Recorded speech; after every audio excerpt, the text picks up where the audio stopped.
Hello dear student, today we start exercise 2.3 question number 3rd. Dear student, अगर आपको मेरी videos पसंद आती हैं तो प्लीज़ मेरे YouTube channel learning secure classes bye Amit Dwivedi sir को लाइक कीजिए, शेयर कीजिए एंड सब्सक्राइब कीजिए.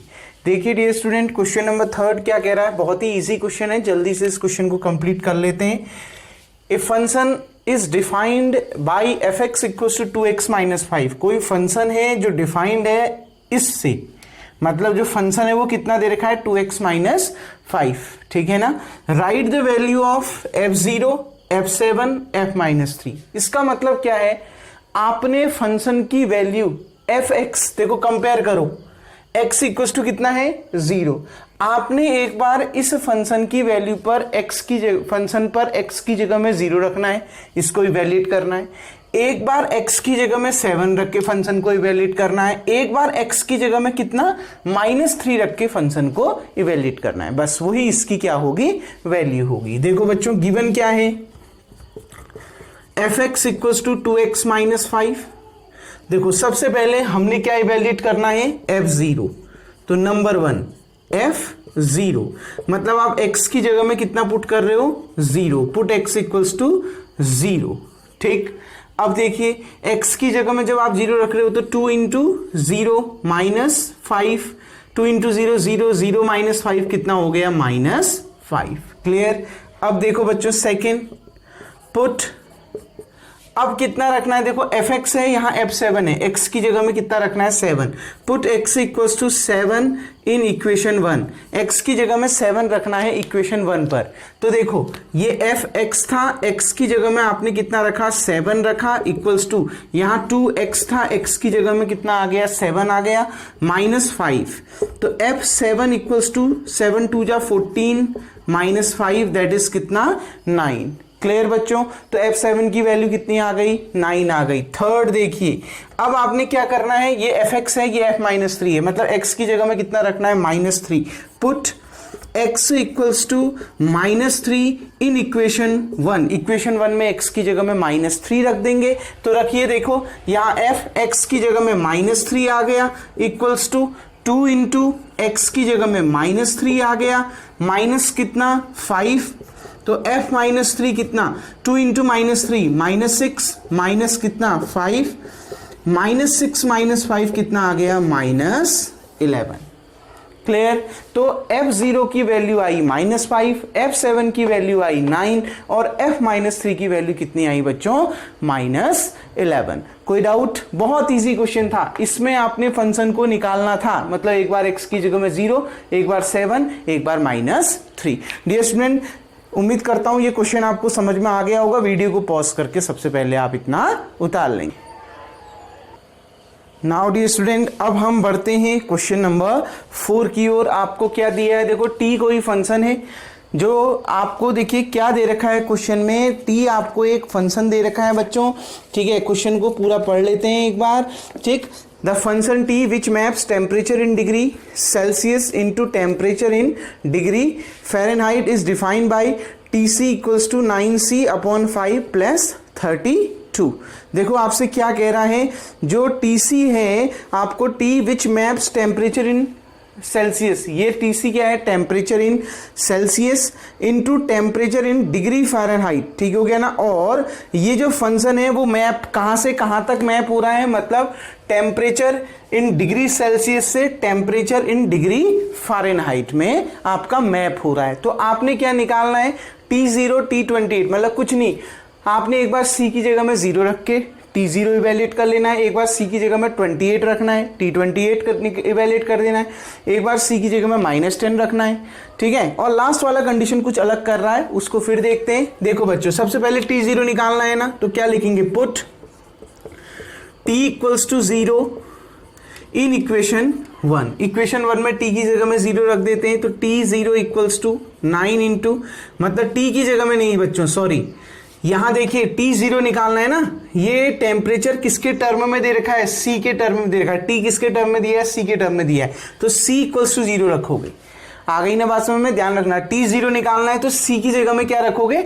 0 रखोगे। t0 निकालना है ना, कंपेयर करो, ये tc है वो t0 था, तो c इक्वल्स टू 0 निकालना है। c इक्वल्स टू 0 पर इसकी वैल्यू निकालनी है। तो देखिए c इक्वल्स टू 0 रखा, 9 इंटू c की जगह में 0 अपॉन कितना 5 प्लस कितना 32, 9 इंटू 0 0, 0 अपॉन 5 प्लस 32, देखो 0 अपॉन 5 0 होता है, 0 प्लस 32 इक्वल्स टू कितना आ गया? 32। Clear dear student? तो आंसर कितना आ गया आपके पास? 32।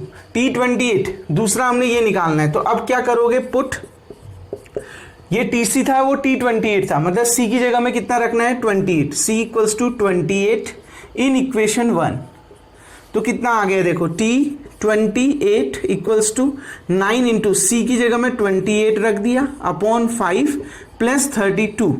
देखिए 8 9 जा 72, 7 रहा, ठीक है, 9 2 जा 18, 18 में 7 कितना आ गया? 25। क्लियर बच्चों? अपॉन 5 प्लस 32, एक बार कंफर्म कर लेते हैं, ठीक। 8 9 जा 72, ठीक है, 2 7 कैरी रहा, 9 2 जा 18, 18 में 7 25, बिल्कुल सही आ रहा है बच्चों। अब इसको सॉल्व करिए, 5 5 जा 25, ये 2 डिवाइड नहीं होगा, 0 लग जाएगा 50। अब देखो 2 से डिवाइड नहीं होगा, 2 को आप 5 से डिवाइड नहीं कर सकते, तो 20 अपॉन 5 कितना? 4, 50.4 डिवाइड कर सकते हो ना, ठीक है, तो 50.4 आ गया आपका पास, ठीक है, प्लस कितना बच्चों? 32, तो सॉल्व करिए 28.4 यानी 82 पॉइंट कितना आ गया? 4 निकल के आ गया।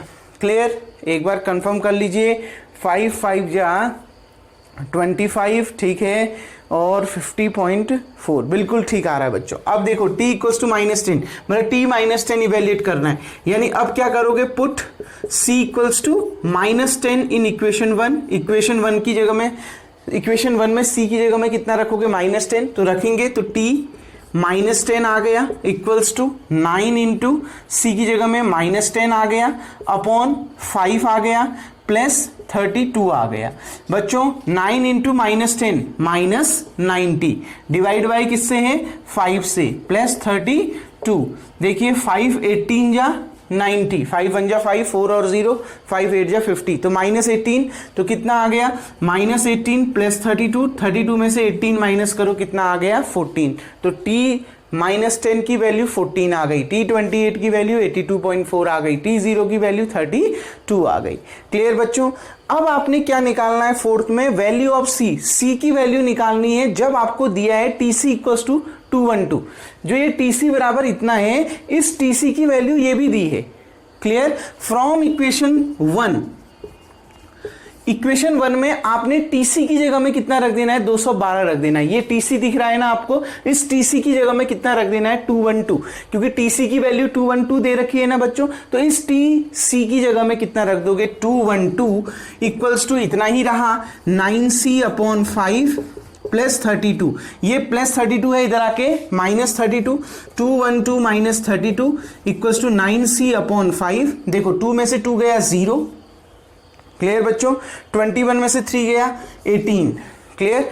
180 आपका निकल के आ गया इक्वल्स टू 9c अपॉन 5। देखो ये 9c के साथ 5 डिवाइड में इक्वल टू को इधर जाएगा तो मल्टीप्लाई में हो जाएगा, तो 9c इक्वल्स टू 180 इंटू कितना? 5। ठीक है, ये c निकालना है, तो c के साथ 9 मल्टीप्लाई में इक्वल टू इधर आके डिवाइड में, c equals to 180 into 5 upon 9। देखो 9 2 जा 18, ये 0 ऐसे ही रहा, 20 आ गया, 20 इंटू 5 कितना आ गया बच्चों? 100। तो c की वैल्यू कितनी आ गई? 100 निकल के आ गई। क्लियर बच्चों? एक बार कंफर्म कर लेते हैं, देख लेते हैं, इतना ही आ रहा है। TC ही दिया है ना बच्चों, उसको कंफर्म कर लीजिए एक बार। आपको दिया है व्हेन, बिल्कुल आपको t ओवर c की वैल्यू दे रखी है 212, तो उस समय आपने c की वैल्यू निकालनी है, तो कितना आ गया बच्चों? 100 निकल के आ गया। उम्मीद करता हूं ये बहुत इजी से क्वेश्चन आपको समझ में आ गए होंगे। वीडियो को पॉज करके सबसे पहले बच्चों आप इतना उतार लेंगे।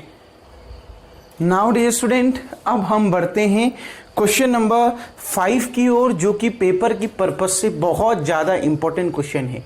आपने क्या करना है, जो नीचे दिए गए फॉलोइंग क्वेश्चंस आपको दे रखे हैं, पार्ट्स आपको दे रखे हैं इस क्वेश्चन के, आपने इसके रेंज निकालना है। क्लियर? आपने क्या निकालना है? रेंज निकालना है। Find the range of each of the following function, नीचे दिए गए फंक्शंस का आपने रेंज निकालना है। ध्यान रखना डोमेन नहीं निकालना है, रेंज, क्योंकि डोमेन दिया है। क्लियर, ये कंडीशन दे रखो y equals to f x equals to 2 minus 3x। देखो y मैंने अपने मन से मान लिया, क्यों? क्योंकि एफ एक्स की वैल्यू y ही होती है, ये एफ एक्स और y में कोई अंतर नहीं होता। जो फंक्शन जो y होता है वो x पर डिपेंड करता है कभी भी।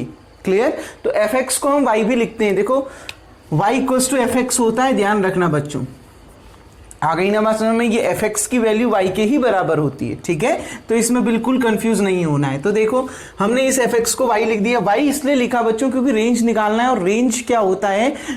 उस डोमेन पर जो y की वैल्यू होती है, जो डोमेन की इमेज बनेगी आपका, ठीक है ना, कोडोमेन पर जो इमेज बनेगी, ठीक, और जो कोडोमेन के जो वैल्यूज होंगी जिसकी प्री इमेज बन रही होगी वो रेंज कहलाते हैं, जिनकी प्री इमेज बन रही होगी। तो अब देखो, अब यहां पर तो आप चेक नहीं करोगे, ठीक है? तो यहां पर simple x is greater then 0 के लिए जो आपकी y की वैल्यू निकल के आएगी वही आपका रेंज कहलाएगा, क्योंकि रेंज भी तो y की वैल्यू होती है, ठीक, लेकिन y की वो वैल्यू होती है जिनकी प्री इमेज में आपका मिलती है। अब इसमें हम एरो डायग्राम से चेक नहीं करेंगे, तो x इज ग्रेटर देन 0 वाली कंडीशन को लेकर जो हमें y की वैल्यू मिलेगी वही आपकी क्या होगी? रेंज होगी। इसलिए मैंने fx को y मान लिया है। ठीक हो गया ना बच्चों? हमें एक्चुअल में क्या दे रखा है? x दे रखा है और हमें x का यूज करके y की वैल्यू को निकालना है, ठीक, और वही y की वैल्यू आपकी रेंज होगी। अब देखिए बच्चों कैसे निकलेगा।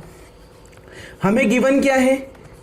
हमें गिवन है x is greater then 0, x की वैल्यू 0 से बड़ी है, दिया है ना, डोमेन दे रखा है, तो डोमेन का यूज करके ही तो बनेगा, ठीक है ना। x इज ग्रेटर देन 0 दे रखा है। अब देखो बच्चों, अब हम इस कंडीशन से इस कंडीशन को बनाएंगे। x इज ग्रेटर देन 0 से हम यहां पर ये 2 माइनस 3x बनाएंगे, और 2 माइनस 3x अगर आपका बन गया तो यही 2 माइनस 3x किसके बराबर है? y के बराबर है, और y की वैल्यू आपको मिल जाएगी। क्लियर? तो आपका काम क्या है? आपने इस कंडीशन से इसको बनाना है, बहुत आसान है। x के साथ क्या है बच्चों? 3 है, और किस में है? मल्टीप्लाई में है ना, तो दोनों ओर 3 से मल्टीप्लाई कर दीजिए। अगर x इज ग्रेटर देन 0 है तो 3x भी तो 0 से बड़ा होगा बच्चों। अगर जैसे 1 बड़ा है 0 से तो 1 को 3 से मल्टीप्लाई कर दो तो 3 भी तो बड़ा होगा 0 से, उधर तो कोई फर्क नहीं पड़ना है, उधर तो 0 ही रहेगा। आ गई ना बात में? अगर 1 बड़ा है 0 से तो 1 को आप 3 से मल्टीप्लाई कर दो तो वो भी तो बड़ा ही होगा 0 से, तो वही कंडीशन ले रखी है। क्लियर?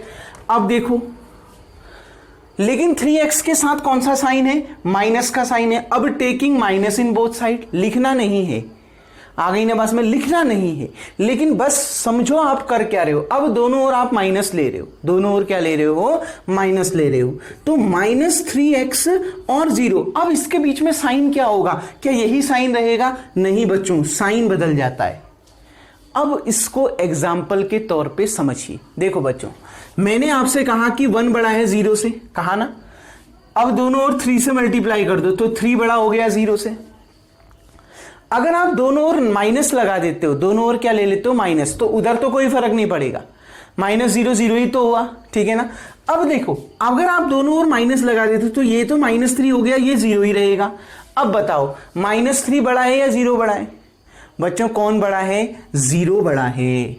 जब भी आप दोनों ओर माइनस लगाओ या एक ही ओर माइनस लगाओ तो ये साइन बदल जाता है, ग्रेटर का sign less than equal, less than में चेंज हो जाता है। जो अभी तक 3x बड़ा था अब कौन बड़ा हो जाएगा? 0 बड़ा हो जाएगा। एग्जाम्पल आपके सामने ही, पहले मैंने 1 बड़ा लिया था 0 से, 1 को 3 से मल्टीप्लाई किया तब भी 3 ही बड़ा रहेगा 0 से। अब अगर मैं यहां पर माइनस ले लूं तो कौन बड़ा हो जाएगा? देखो 0 के साथ अगर आप माइनस लेते हो तो -0 तो 0 ही हुआ ना बच्चों। -0 किसके बराबर है? 0 ही तो होता है। क्या -0 पड़ा है? नहीं ना, 0 ही तो पड़ा है, तो -0 0 ही तो हुआ। तो देखो -3 बड़ा या 0 बड़ा? बच्चों 0 बड़ा, तो साइन चेंज हो गया ना, तो वही कर रखा है मैंने। क्लियर? अब क्या करना है? ऐड करना है दोनों ओर 2 को। Add 2 in both side.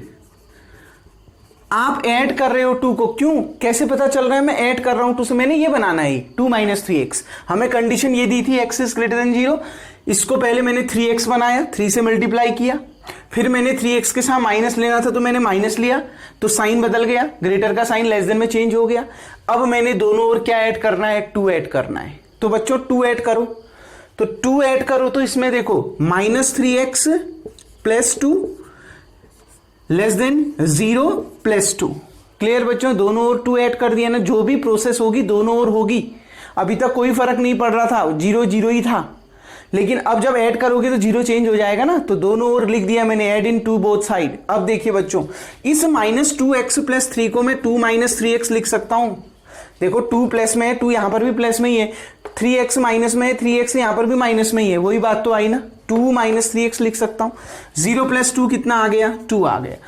बच्चों ये 2 - 3x किसके बराबर है? y के बराबर है, तो इस 2 - 3x की जगह में हम y रख सकते हैं, तो रेंज निकल गया y इज लेस देन 2, यानी जो रेंज निकला बच्चों वो क्या निकला?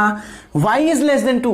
2 से छोटी सारी वैल्यू आपकी क्या निकली? रेंज निकली। 2 से छोटी सारी वैल्यू क्या? 2 से छोटा 1 भी होता है, 0 भी होता है, -1 -2 -3 -4 आते रहेगा वो तो। अब कहां तक? अगर रियल नंबर में उसको डिफाइन करो तो ये 2 है, ठीक है, इसके बाद 1, इससे पहले, इसके पहले 0, -1 -2 -3, अब ये तो -∞ आते रहेगा ना इधर को, लेकिन न उसमें -3 इंक्लूड होगा, -∞ इंक्लूड नहीं होगा। और देखो इक्वल टू का साइन नहीं है ना इसके नीचे, तो 2 भी इंक्लूड नहीं होगा, तो कौन सा ब्रैकेट लग जाएगा आपका? ओपन ब्रैकेट दोनों ओर लग जाएगा। तो ये क्या आ जाएगा? -∞ टू 2। तो रेंज यही तो आ गया है ना, 2 से छोटी 1 भी आ गया, 0 भी आ गया, -1 -2 -3 -4 आते गया, ये सारी वैल्यूज आ गई, तो रेंज आपका क्या निकल के आ गया? -∞ To 2। Clear dear student? Open interval होगा, इसका मतलब है न तो उसमें -∞ आएगा न तो 2 आएगा। -∞ इसलिए नहीं आएगा क्योंकि वो रियल नहीं होता, और 2 इसलिए नहीं आएगा क्योंकि y की वैल्यू 2 से छोटी दे रखी है, मतलब उसमें 2 भी नहीं आएगा, 1 आएगा, 0 आएगा, -1 -2 -3 -100 -1 लाख -1 करोड़ 1 अरब -1 अरब सब आएगा, लेकिन न तो -∞ आएगा न तो 2 आएगा। रियल नंबर में ऐसी तो, रियल लाइन में हम उसको ऐसी तो रिप्रेजेंट करते हैं। क्लियर बच्चों? ओपन इंटरवल क्यों लगा, समझ में आ गया? तो यही आपका इसका रेंज है। क्लियर? देखो कैसे घुमाया क्वेश्चन को, कंडीशन जो दी थी उसका यूज करके इस कंडीशन से ये बना दिया। पहले x के साथ 3 चाहिए था, 3 ले लिया, फिर माइनस चाहिए था, माइनस ले लिया, तो ये साइन बदल गया। फिर -3x के साथ 2 चाहिए प्लस में, तो ऐड कर दिया 2 दोनों साइड, तो बस 2 - 3x की वैल्यू क्या है? y है, तो इसकी जगह में y रख दिया, यही आपका रेंज आ गया। कोई डाउट डियर स्टूडेंट? उम्मीद करता हूं ये क्वेश्चन आपको समझ में आ गया होगा। वीडियो को पॉज करके सबसे पहले आप इतना उतार लेंगे। नाउ डियर स्टूडेंट, अब हम बढ़ते हैं इसके सेकंड पार्ट की ओर, जो भी बहुत आसान है। देखो f(x = x² + 2) मान लिया, इसको हमने y मान लिया, y = f(x = x² + 2), और जहां x एक रियल नंबर है, तो इसी कंडीशन का यूज करके अब मैंने ये बनाना है। क्लियर? इससे मुझे रेंज मिल जाएगा। अगर मैं x² + 2 कैसे ना कैसे बना दूं तो मुझे y की वैल्यू मिल जाएगी। देखो बच्चों, गिवन क्या है? गिवन है x is a real number, x is real number. अब आपको पता है बच्चों, रियल नंबर नेगेटिव भी हो सकते हैं, फ्रैक्शन वाले भी हो सकते हैं, पॉजिटिव भी हो सकते हैं, और 0 भी हो सकता है। क्लियर? आती है ना, आ गई ना बात समझ में? अब x तो कुछ, x एक रियल नंबर है तो वो कुछ भी हो सकता है। देखो रियल नंबर को अगर समझे रियल लाइन में, तो ये 0 है, 1 2 3 4 5 आते रहेगा, -1 -2 -3 -4 आते रहेगा।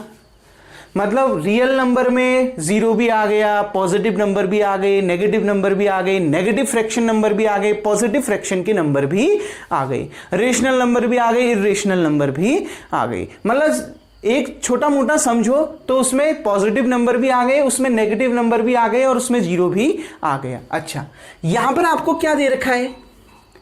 x²। बच्चों अगर x एक रियल नंबर है तो x² की वैल्यू क्या आएगी? मैंने कहा x एक रियल नंबर है, वो नेगेटिव भी हो सकता है, पॉजिटिव भी हो सकता है, 0 भी हो सकता है, लेकिन आप बताओ x² क्या होगा? हमें तो यहां x² का काम है ना, x² क्या होगा?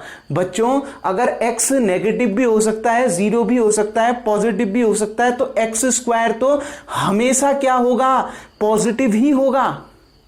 या फिर जीरो भी हो सकता है, लेकिन नेगेटिव नहीं हो सकता। मतलब एक्स स्क्वायर की वैल्यू या तो जीरो के बराबर होगी या फिर हमेशा जीरो से बड़ी होगी। एक्स स्क्वायर की वैल्यू जीरो कब होगी? अगर एक्स जीरो होगा तो इसका स्क्वायर करो तो एक्स स्क्वायर भी तो जीरो ही होगा। अब देखो बच्चों, अब मैंने कहा कि एक्स स्क्वायर हमेशा पॉजिटिव आएगा। अगर एक्स -2 होता है तो आप उसका स्क्वायर करो तो -2 का होल स्क्वायर कितना हो गया? 4। -2 का होल स्क्वायर कितना हो गया? 4। प्लस में आ गया ना बच्चों। अगर आप -3 ले लेते हो तो एक्स स्क्वायर कितना आ गया? -3 का होल स्क्वायर कितना आ गया? 9। और अगर आप प्लस में 3 लेते हो, उसका होल स्क्वायर करते हो तो 3 का होल स्क्वायर कितना आ गया? 9।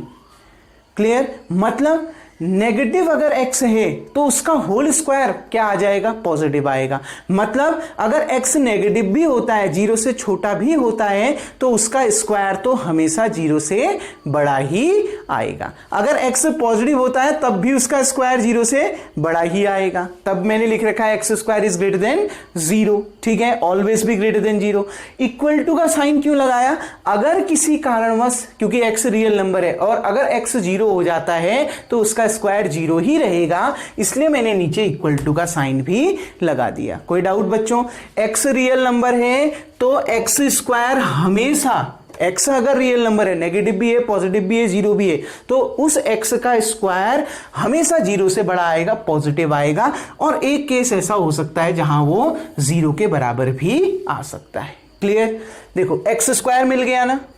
अब एक्स स्क्वायर में क्या ऐड करना है? 2 ऐड करना है। तो अब क्या कर दें? ऐड 2 इन बोथ साइड, दोनों ओर 2 ऐड कर दीजिए। बहुत आसान होगा, अगर ये बना लोगे तो रेंज निकल जाएगा क्योंकि इसकी वैल्यू y के बराबर है। क्लियर? तो दोनों ओर 2 ऐड कर दीजिए। एक्स स्क्वायर में 2 ऐड कर दिया +2 और इसमें भी 2 ऐड कर दिया 0 +2। तो एक्स स्क्वायर +2 किसके बराबर है? y के बराबर। तो y is greater and equal to 0 +2 कितना? 2। तो अब रेंज क्या हो गया? y की वैल्यू 2 भी हो सकती है। मतलब इक्वल टू का साइन है तो कौन सा ब्रैकेट लग गया? क्लोज्ड ब्रैकेट लग गया।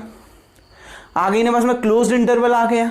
ठीक, अब देखो ये कह रहा है y की वैल्यू 2 भी हो सकती है और 2 से बड़ी कितनी भी हो सकती है। 2 से बड़ी तो बच्चों आप देखो 2, 3, 4, 5, 6, 1 लाख, 10 लाख, 1 अरब, 10 अरब आते रहेगा। यानी क्या आगे की कोई लिमिट नहीं है, मतलब 2 to इन्फिनिटी। लेकिन यहां जो ब्रैकेट रहेगा वो कैसा रहेगा? ओपन इंटरवल रहेगा। इस साइड जो इंटरवल रहेगा बच्चों वो कैसा रहेगा? ओपन इंटरवल रहेगा, क्योंकि उसमें इंफिनिटी इंक्लूड नहीं होगी। देखो उसमें इंफिनिटी इंक्लूड नहीं होगी। क्लियर? क्योंकि इंफिनिटी रियल नंबर नहीं है। अगर x रियल है तो रेंज भी तो रियल आएगा ना, तो y की वैल्यू इंफिनिटी नहीं हो सकती। तो अभी रेंज ऐसा कैसे हुआ? समझ में आ गया? आ गई ना बस में। सेमी ओपन इंटरवल कहते हैं इसको, समझाया है ना बहुत अच्छे से। ठीक है ना, आधा खुला हुआ है, पीछे से खुला हुआ है।